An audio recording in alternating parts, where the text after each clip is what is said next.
Arirang Special.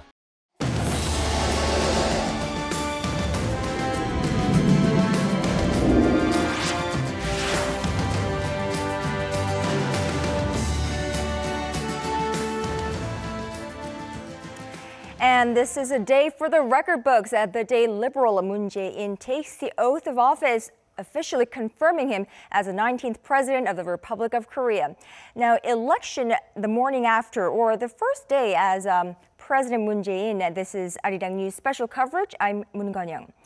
Now, it was just about 9 hours ago that the president-elect delivered a victory speech in downtown Seoul at Gwanghwamun Plaza, the very place where hundreds of thousands of South Koreans held candlelight protests against President Park Geun-hye, leading up to her impeachment and triggering Tuesday's snap elections. 고맙습니다. 정말 고맙습니다. 정의로운 나라, 통합의 나라, 원칙과 상식이 통하는 나라다운 나라를 만들기 위해 함께해 주신 위대한 국민들의 위대한 승리입니다.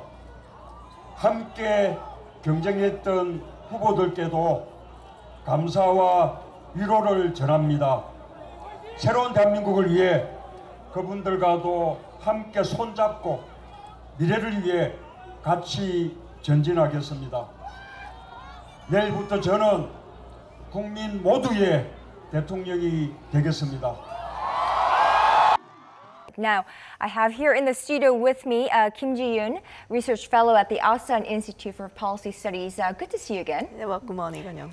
And of course, Cho Jung-hoon. He's a professor at the Graduate School of International Studies at Aju University. Thank you for coming on air. Thank you for having me. And our very own Kim Min-ji. She is one of our reporters who's been covering the recent shift in political landscape from day one.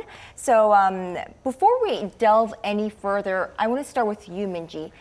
For those of our viewers who may not be too familiar with Moon Jae-in, give us a snapshot of Moon Jae-in, the man that he is.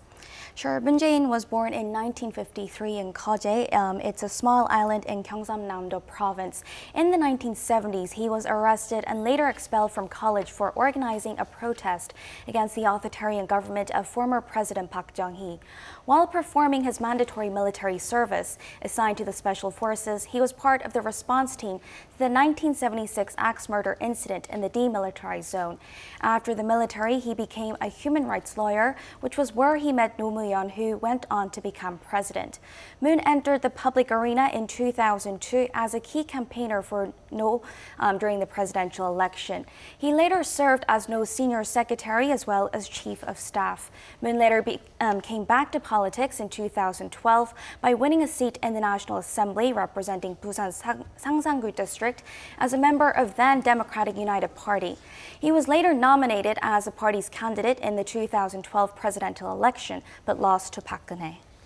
Right, and I also think that we need a wrap-up of how and why we got to this election at this unusual time. Normally, we have presidential elections here in the country in December. This time around, May 9th. Yeah, sure. The election wasn't supposed to take place until December, like you said, but with the impeachment of former President Park Geun-hye, a snap election had to be called within 60 days.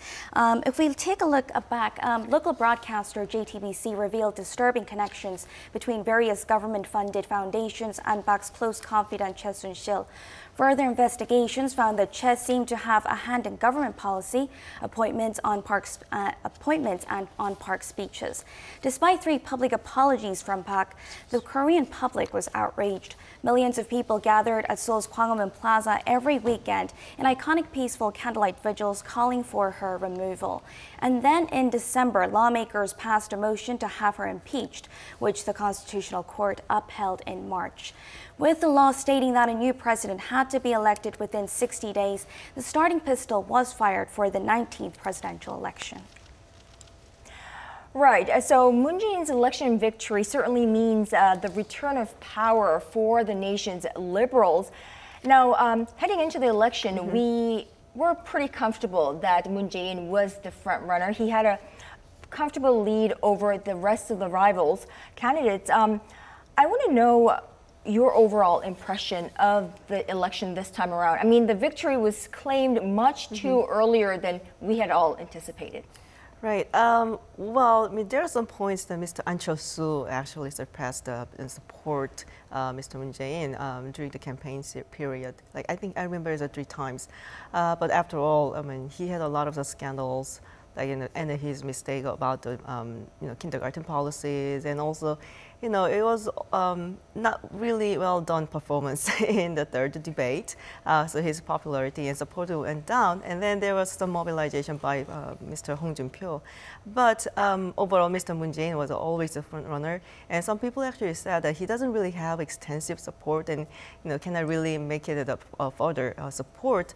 But the thing is, because this election was held really in a short period of time, and in that kind of election, which is really dynamic and you don't really expect anything, I mean, you can't really expect anything can happen, it's really important to have very concrete, solid support base. So on average, he always had 40% of support, never really changed. It came down a little bit, like by 2 percentage points, so between 38 and 42. No matter what happens, these people are going to support him. And that was probably the most important driving force to make him president. Right, so he has been the favorite for weeks, even heading into the election.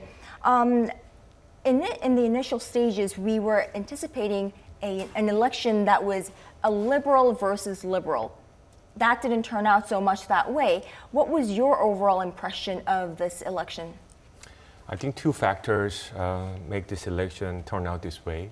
The first one is, of course, the story of last 6 months of saga, starting from the impeachment of the president and the decision by the Constitutional Court in favor of that decision. Mr. Moon claimed himself as the torch banner for that spirit, and I think this election so-called complete that story. By changing the president and replacing that authority with the power that the people support.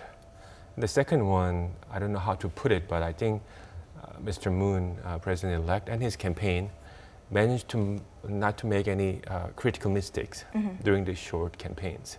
I think conservative campaign really carefully look for any signs of mistakes and try to go deep and make as much hurt as possible. But I think his campaign was smart enough to avoid any controversial issues and contentious subjects during the debate and during the campaign. So he maintained to carry 40% plus of support throughout the election and during the day of poll yesterday.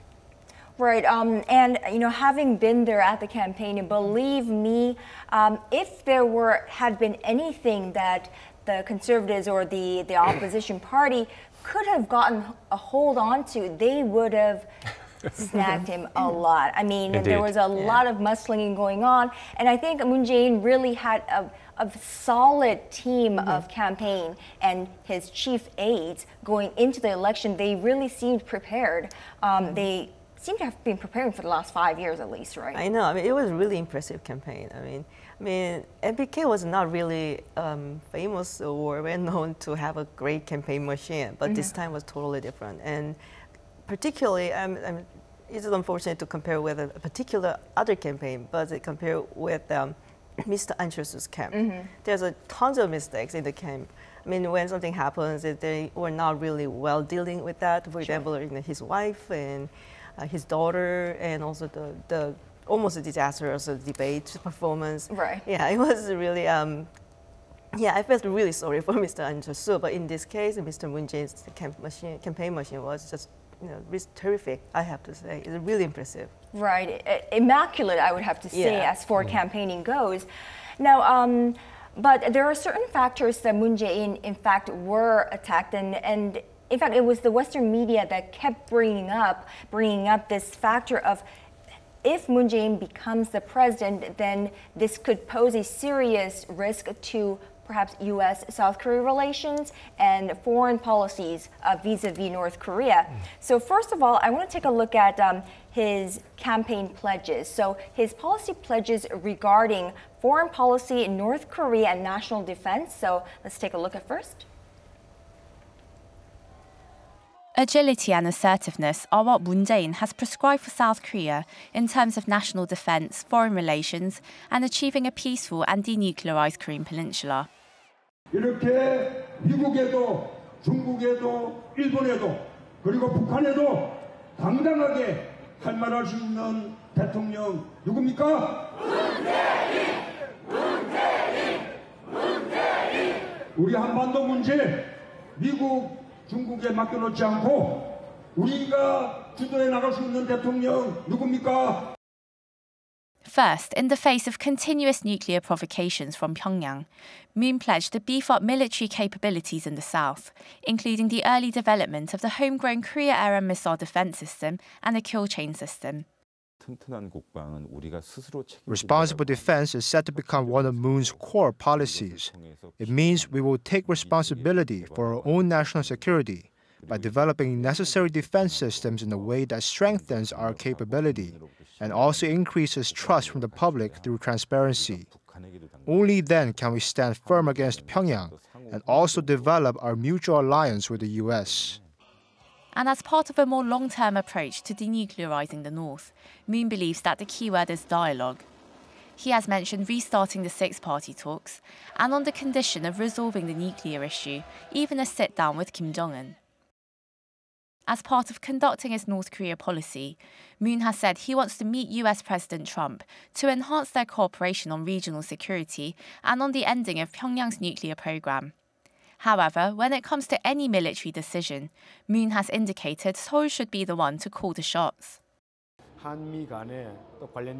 Any military action taken on the Korean Peninsula should be closely coordinated between Seoul and Washington, as well as the countries involved. No action that South Korea disapproves of should be taken. That's part of the rationale behind Moon's pledge to review the agreement reached by the previous administration and the US to deploy the THAAD missile defense system on South Korean soil. Moon had been among those who criticized the decision, saying it lacked public support and due process. If South Korea reaches a decision following a democratic procedure with a proper public consensus, we believe the US will support it. This would improve the way Koreans see America, further building trust in their strategic alliance and bilateral relations.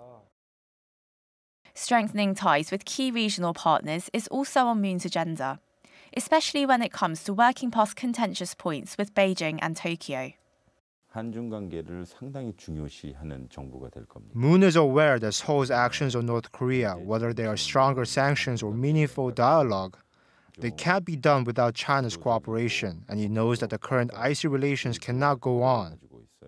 As for Japan, Moon will actively keep up cooperation as friendly nations and also seek to take their bilateral relations to the next level by renegotiating the landmark agreement on Japan's wartime sexual enslavement of Korean women. Above all, Moon's ultimate goal is to work toward regional peace and stability. He believes the first step will be an economic partnership between Seoul and Pyongyang, followed by social and legal cooperation. Moon's core policy, his vision for the Korean Peninsula, is creating a single market between the North and the South through interdependency and a win-win relationship, which could then gain traction as a continental economy. This economic approach could ultimately lead to peace on the Korean Peninsula and in the East Asian region as a whole. Dubbed a negotiator by Time magazine last week, Moon is expected to take a pragmatic approach to foreign policy and national security, keeping the door open for dialogue and cooperation. So the negotiator he is, Moon Jae-in, just to keep you posted to our viewers, at this hour at the National Election Commission, the Commission is holding or carrying out its general meeting right now, and the chairman is actually reading out the president-elect's election as the 19th president of the Republic of Korea. We will have more updates on that in our later newscast. Now let's get back to our story, the negotiator Moon Jae-in. Now, what does this mean, Minji, for this country? Well, Kanyang, it could mean a sea of change for Seoul's policies on various fronts, from North Korea, foreign policy, and the domestic economy. Moon has often been accused of being too soft on North Korea, and he said he is willing to start dialogue and even visit Pyongyang. The president-elect also said South Korea should take a leading role on matters on the Korean peninsula and not take the back seat. He has also expressed a desire to resume operations at the Kaesong Joint Industrial Complex. On the economic front, Moon is likely to take a different approach compared to the previous conservative government. For one, he has vowed to limit the power of family-run conglomerates, or chaebols as they are known in Korea, as well as making their corporate structure more transparent.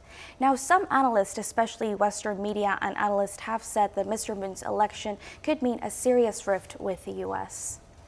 Right, so what is the verdict? I mean, the negotiator Moon Jae-in, and some of the factors, of course, it didn't take front seat amongst the Korean voters, the North Korea threat, but there were still those concerned who actually believe that this liberal Moon Jae-in taking power might mean bigger threat from North Korea. Now, number one, sunshine policy. I think they've now dubbed it moonshine policy. Are we going to see that? Well, frankly speaking, it's going to be hard to do it right away. And also the environment, domestic environment, is not really good to launch the sunshine or moonshine policy itself. Well, you probably remember that his interview with the New York Times, that he said he wants to say no to the United States, even if it is a strong ally of the South Korea. And that actually reminded a lot of people of Mr. President Roh Moo-hyun before, and he said, like, well, what's wrong with the being anti the United States? But you have to remember that all the Mr. Moon Jae-in says is based on the very strong and solid alliance with the United States. But between the allies, it is necessary actually to be straightforward and say what we want, and say what we cannot take. In that sense, the most important part that he is mentioning is he wants to be and Korea wants to be in the driver's seat when you're dealing with North Korea.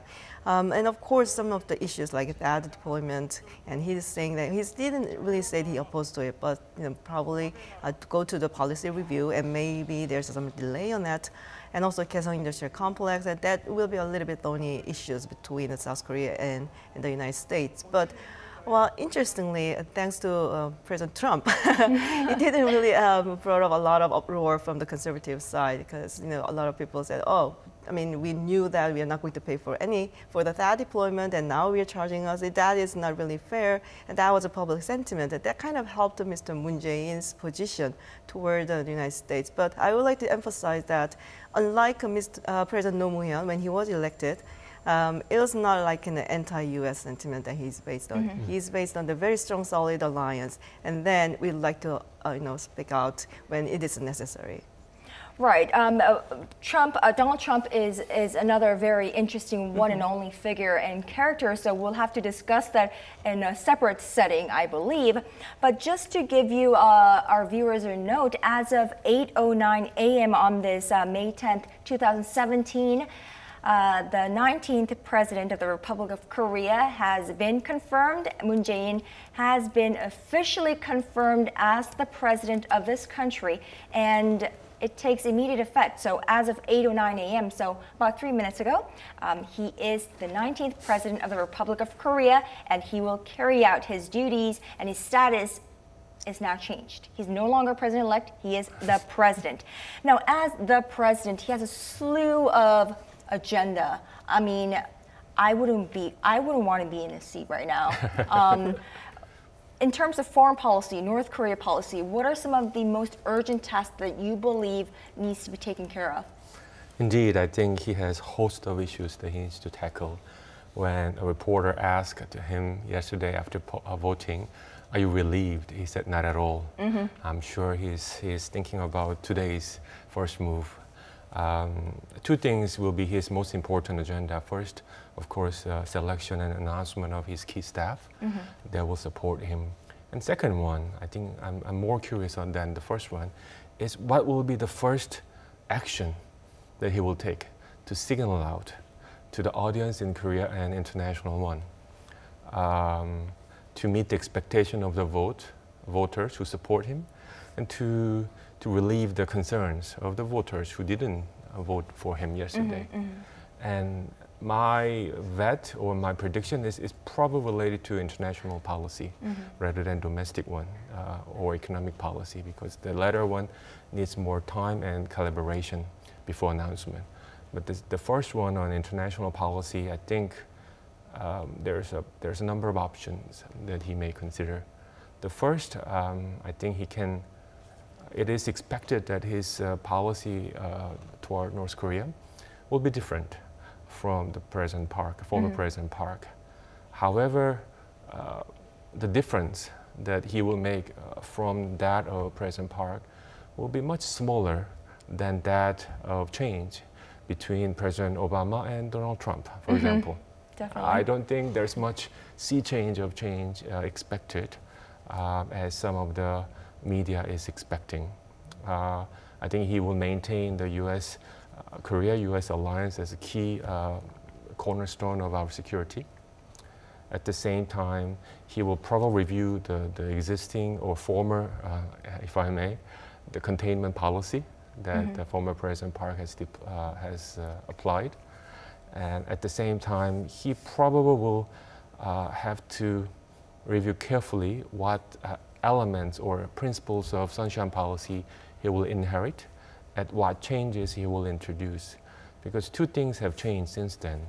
The first, even for liberals who voted for him, there's a sizable concerns that the cut and paste version of sunshine policy may not be effective in the current setting and situation of 2017. And second, North Korea has gone way ahead in terms of development of nuclear weapons as well as economy. And the North Korea economy is kind of booming without much signs of suffering due to from the sanctions that the international community has imposed. So what changes, what he will introduce, and what principle he will carry. Probably that combination is the most important decision he will have to carry. And depending on what first action he will announce today or in this week, he will get quite strong support or reactions from especially conservative bases of Korea. Right, and that is precisely why, culminating in the moonshine policy, if you will, a revised version of that. And definitely, I think what President Moon Jae-in will do today or this week, but I think likely today, will be a very symbolic move that would show his stance for the rest of his term, the 5 years. Now, as for his economic policies, of course, this is also one area that's a big concern in the minds of many. We have an anemic economy at the moment, and a whole plethora of economic pledges that Moon Jae-in made as the candidate. So we're going to take a look at his policy pledges on that first. So take a look. There are growing concerns that Korea may be heading toward a prolonged cycle of low growth. With a rising youth unemployment rate and record high household debt, Korea is on track to posting growth in the 2% range for 3 years running. Korea's next leader believes he has the right prescription for the country's ailments. 사람에게 투자해 기업과 국가의 경쟁력을 살리는 사람 중심의 경제성장 구조로 바꾸겠습니다. What we mean by a people-centered economy is we will use resources to invest in the people. There's economic growth, but it's not felt by the general public. Income growth remains stagnant. So, by giving support to lower-income households and the self-employed, we'll hope to boost their livelihoods. The first goal is to create 810,000 jobs in the public sector. With the youth jobless rate at a record high of 9.8% last year, much higher than the country's entire 3.7% unemployment rate, young people in particular are struggling. Of the 810,000 jobs created, 170,000 will be civil servants, while some 300,000 will be devoted to converting irregular workers into salaried employees. The additional 340,000 will be created in conjunction with the private and social service sectors, for example, healthcare, safety, and education. This is seen as a must, as consumption has been sluggish amid stagnant income growth and skyrocketing household debt, which stands at a record high of roughly $1.3 trillion. On top of this, the country has posted growth in the 0% range for 6 straight quarters, prompting Moon to promise to make good use of fiscal stimulus measures. We plan to implement a supplementary budget and step up fiscal spending. International organizations like the OECD and IMF have said that Korea has enough room to execute fiscal policy measures. Despite a slight pickup in the first quarter, the recovery momentum isn't expected to continue into the second quarter, so we need the budget supplement to stay on track. Chaebol reform is also a priority. Although Moon is not expected to take a hard line, given that Korea's family-run corporations account for roughly half of the economy, he has vowed to limit their power by making better use of existing regulations and stepping up the role of the antitrust watchdog. There will be stern punishments if they try to take advantage of their subcontractors or move in on small and medium-sized companies. They will have to work harder to make profits and find new ways to be competitive, and in this way will foster an innovative ecosystem. In addition, a helping hand will be extended to companies and industries that are related to the so-called Fourth Industrial Revolution. The government is not going to have all the say, but we believe it is right for it to lead in pursuit of new directions. We'll foster the necessary infrastructure, such as big data and 5G networks, so startups and other companies can both make a splash. All of this is aimed at changing Korea's economic structure, which Moon says is outdated. For too long, we've depended on exports and a trickle-down effect for growth. We need to take a two-track approach by creating more jobs and expanding people's spending power and let it work its way up. This is not something that happens overnight, though. We need to push through with strategies for the next decade or two. With the economy in such a fragile state, Moon's policies will be aimed at changing Korea's economic architecture and cushioning any negative impact to help the country achieve sustainable growth. So there it is. He wants to re-architect the entire economic, I suppose, landscape of this country. Now, I remember when I interviewed him, he did emphasize numerous times on jobs. He said he's going to become the jobs president. In fact, he will have a situation board in his office, and he's going to give a daily check on how youth employment is going, how the nation's youth are getting hired, having jobs. What would you say would be the most drastic change in terms of economic policies once Moon Jae-in really steps in? Well, he himself emphasized that his number one policy is creating jobs. He said that and very many times and repeatedly. And his also the emphasis on the youth unemployment and also the contract jobs is increasing in Korea, and inequality, of course, is the biggest problem in the Korean economy. And it just to show that for the period under the former President Park Geun-hye's presidency, and then you probably remember that the words surrounding the Korean youth, like Hell Choson and Third Spoon, that also reflects on how the Korean society is shaped and where the society is going into. So I think because he's also his support base is also young people, and those in the 30s and the 40s, particularly those in the 30s, almost 60% of those in the 30s voted for him. That means this is the age cohort who's very sensitive to economy, and start to having a family, and so he has to respond to their request. So that's probably the idea from their support base, and also catching the agenda of the time. Right. So getting support from this age group, very sensitive to jobs and the economy as well. Does that mean that he's the one who will really steer the Korean economy in the right direction? in the right direction, I guess we will have to wait and see. Compared to foreign policy we just discussed, I think this is the area that we will see significant, if not fundamental, changes in terms of policies and even philosophy. Mr. Moon and his staff or advisors during the campaign make it very clear that they don't support the new liberalistic economic management approach that has been the mainstream thinking of the previous two presidencies. And this is very important changes. The role of government, the role of public spending, the role of distribution rather than growth will be taking a lot more important places in his policymaking arena.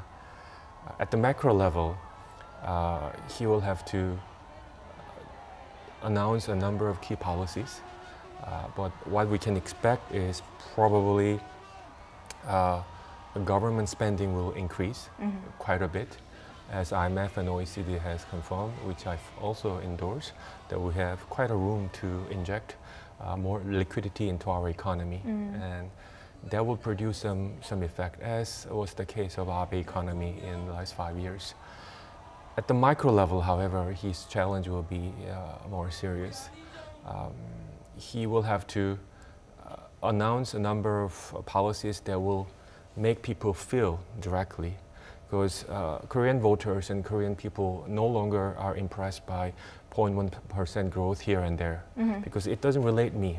I don't see any changes of my life, improvement of life, even though numbers at the macro level shows good signs. Right. So what are the policies that will affect everyday's life of people and in terms of economy, especially youth? At one point, his interview told that he will give up resources, money, to the old generation, and he will give opportunity to young and youth. I think that's the right approach, and that he will also have to ask Korean voters and citizens to be a little bit more patient than 6 months period, because economic policy is such that you don't create immediate and visible impact within 6 months. That's actually a dangerous objective for economic policy making. What he wants to do is fundamental makeover, a shift from neoliberalistic to more government supporting, and from growth-oriented to distribution-oriented. It's very fundamental changes. Even though he has prepared last 5 years, it will take quite a few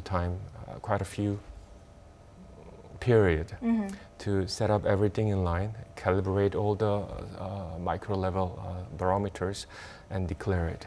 And one thing he has a strong handicap regarding this fiscal policy is in the middle of the budget. Other than surplus budget, he can try, God help, with the help of Parliament. He will have to wait until next year, when the new budget is in place. Because, as I said, his main instrument of economic policy is budgetary. But he has no means to deploy any new different way. So he will be at the mercy of national policy, how much national assembly will approve in terms of surplus budget. So I think he will have to ask for some wait and patience from the Korean audience while making that fundamental shift. Well, that will be all the more difficult now that the ruling party now is smaller in terms of parliamentary size than the opposition. He will need the support of all parties, and that's why he keeps on emphasizing unity amongst the parties, unity amongst the people. But I don't think he will have too much luck in getting everything passed at such a short term of period. So we'll have to wait and see. Well, if I may, one good test for that is how the opposition party of National Assembly will behave for the preparation of surplus budget. So we'll have to close out on this. Thank you, Dr. Kim, for your visit today. Oh, thank you. And thank you, Dr. Cho. And Minji, thank you for spending all night working on this. Well done. And thank you, all of you, for staying throughout this special coverage. I'd like to close out with news that Moon Jae-in has been confirmed the President of the Republic of Korea, and it has taken effect, and we will have more updates on his first steps on day one on the job the rest of the day in our later newscast. Thank you.